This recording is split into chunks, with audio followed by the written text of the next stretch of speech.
there, Mathenic Squad! Welcome back to another exciting episode of Mathenic, where we make math easy, fun, and super useful in real life. Today, we're diving into the world of statistics, specifically, how to identify the parameter to be tested in real-life problems. Sounds fancy? Don't worry, by the end of this video, you'll be a pro at it.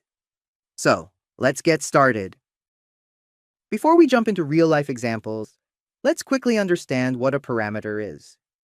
Simply put, a parameter is a numerical value that describes a population. Think of it as a summary of information about an entire group. For example, the average height of all grade 10 students in a school is a parameter because it represents the whole group. Now, when we conduct hypothesis testing, we want to check something about this population, like whether the average height of students has increased this year. But how do we figure out what parameter to test? That's what we're about to learn. Let's start with a cool example. Literally. Imagine an ice cream shop claims that, on average, it sells 500 ice cream cones per day. A researcher wants to test whether this claim is true. What's the parameter here?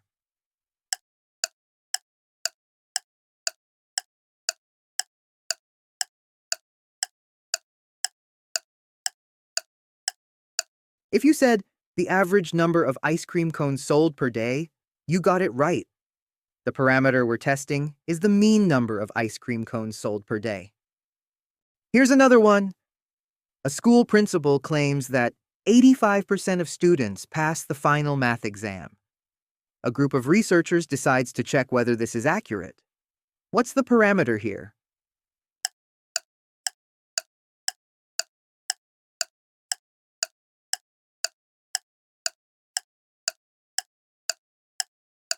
Yes! The parameter here is the proportion of students who pass the exam. Since we are dealing with percentages, we focus on population proportion, represented by P in statistics.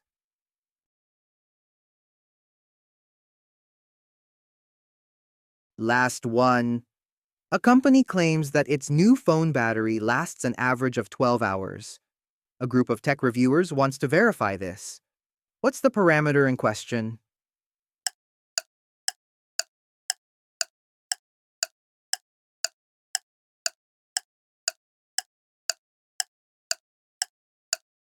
If you answered the average battery life, you got it. Here, we are testing the mean battery life of all phones. Great job, Mathenic Squad! Let's quickly summarize.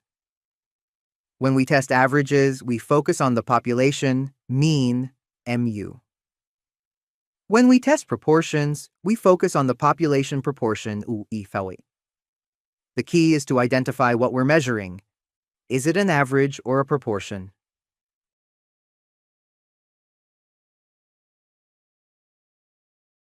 Now that you know how to identify the parameter in real-life problems, you're one step closer to mastering hypothesis testing. If you found this video helpful, don't forget to like, subscribe, and hit that notification bell so you never miss an episode of Mathenic. Thanks for watching, and see you in the next one. Keep learning and stay awesome.